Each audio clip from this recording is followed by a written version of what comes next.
시장에서 도루시장이신 우리 구독자분들 반갑습니다. 용천도사입니다. 오늘 이제 대통령 선거가 끝나고 나서 보시는 것처럼 개장한 이후에 코스피 위주로 외국인의 순매수가 형성이 되며 한화와 같이 급등한 종목들이 대거 출현했습니다. 그리고 그런 종목들의 공통점은 지주사거나 아니면은 금융주 아니면 저 PBR과 관련된 대형주들이 대부분이라는 점에 주목을 할 필요가 있는데, 지금과 같은 흐름이 적어도 6월 중순까지는 지속될 수 있다 보니까 이번 영상에서는 여러분들 지금 시장에서는 이제 코스피 대형주에 편승해야 되는 시점이다, 그 이유에 대해서 인사이트와 더불어서 공략할 수 있는 관심 종목들까지 한번 빠르게 정리를 해드려 보도록 하겠습니다. 바로 보겠습니다. 말씀드렸던 것처럼 이재명 대통령 같은 경우에는 당선되기 이전에도 당선 이후에 취임식을 거치고 나서 상법 개정안을 2-3주 안에 처리하겠다고 TV를 통해 발표를 했습니다. 그리고 이 상법 개정안이라는 것은 결국에는 국회를 통과하게 된다면 코리아 디스카운트가 해소될 수 있는 직접적인 영향을 행사할 수 있게 되는데, 실제로 현재 코스피 시장 같은 경우에는 이 북한과 관련된 지정학적 리스크 이외에도 굉장히 많은 요소들이 상승을 억제하며 저평가를 주도하고 있는 상황입니다. 근데 그 중에서 이제 상법 개정안이 통과하게 된다면 부정거래와 주가 조작과 같은 시장 불공정성을 해소할 수 있다는 전망이 나오면서, 물론 상법 개정안이 통과한 이후에 시장의 부작용 혹은 이 기업들의 불편함이 생길 수 있겠지만, 적어도 주주들의 입장에서는 이 주식 물적 분할 등과 같은 주가에 악재로 작용할 수 있는 일부 리스크들이 완화될 수 있다는 점에 주목을 할 필요가 있겠고, 복합적으로 코리아 디스카운트가 해소되면서 코스피는 5,000포인트까지 상승할 수 있다는 전망이 나옵니다. 하지만 이 5,000포인트 시대를 연다는 것은 아무래도 과대평가가 되어 있는 부분이기 때문에 우리는 이 키워드에 주목을 하기보다는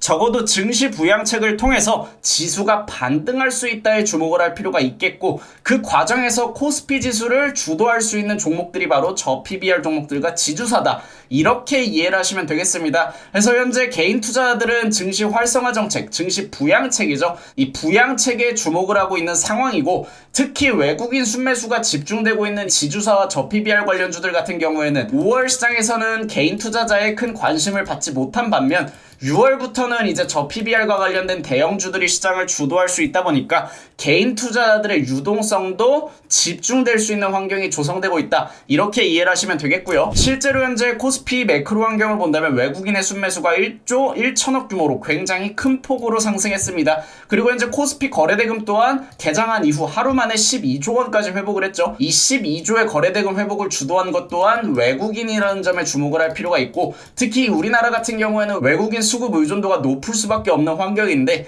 현재 외국인이 코스피 대형주, 그 중에서 지주사와 금융주, 저 PBR 관련주 위주로 집중적으로 매수하고 있다는 점에 우리가 주목을 한다면, 지난 2024년 연초에 우리가 확인할 수 있었던 것처럼 저 PBR 관련주들의 상승이 당분간 지속될 수 있고, 특히 2025년 대형주 장세 같은 경우에는 대통령이 바뀌면서 이 상법 개정안 통과 이후 코리아 디스카운트 해소에 대한 기대감이 반영이 될 수 있는 구간이라서, 실제로 상법 개정안이 통과되게 된다면 지주사와 금융주 같은 경우에는 규제로 인해 억눌려 있던 주가 상단이 일정 수준 이상 해소되게 되고, 적어도 코스피 3,000포인트까지는 지속적인 추세적 상승이 동반될 수 있다, 이렇게 이해를 하시면 되겠습니다. 정리를 해서 말씀을 드리면, 적어도 정치권 불확실성 해소 이후에 코리아 디스카운트가 개선될 수 있는 주변 환경들이 만들어지고 있고요. 특히 거시경제 상황 또한 이번에 미중 무역협정이 다시 한번 재개가 되면서 글로벌 증시 불확실성까지 해소되고 있는 상황이고, 코스피 대형주들에 대한 추세적 상승이 지속될 수 있는 환경이 조성되고 있다라고 보시면 되겠죠.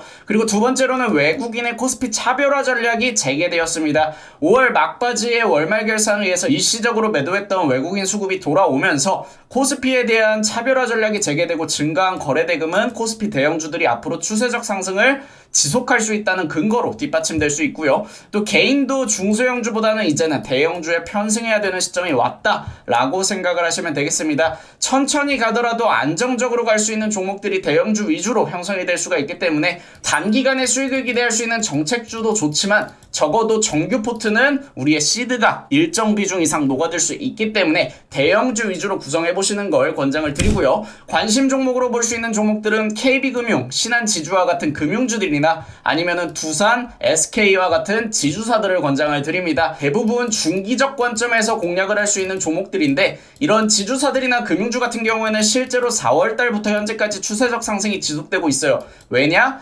기대감을 통해서 외국인과 기관의 순매수가 지금까지도 지속되어 왔기 때문에 이 추세적 상승이 지속되었지만 상승 각도 자체가 그리 가파르진 않습니다. 하지만 이렇게 기대감을 통해 선반영된 상승 구간이 오늘 시장에서 차익 실현으로 전환이 되지 않았다면 이 기대감은 일부 선반영되었을 뿐 앞으로 추세적 상승은 지속될 수 있고, 특히 오늘 급등을 통해서 상승폭을 늘려놨다면 앞으로는 이 상승 각도 자체가 상방으로 가팔라질 수 있다. 왜냐?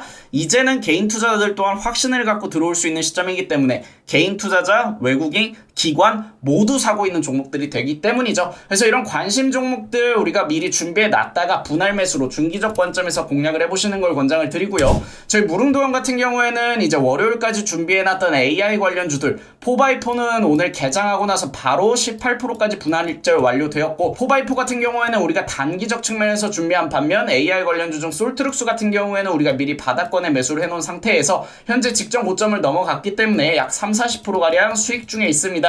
당연히 홀딩 유지하고 있고요.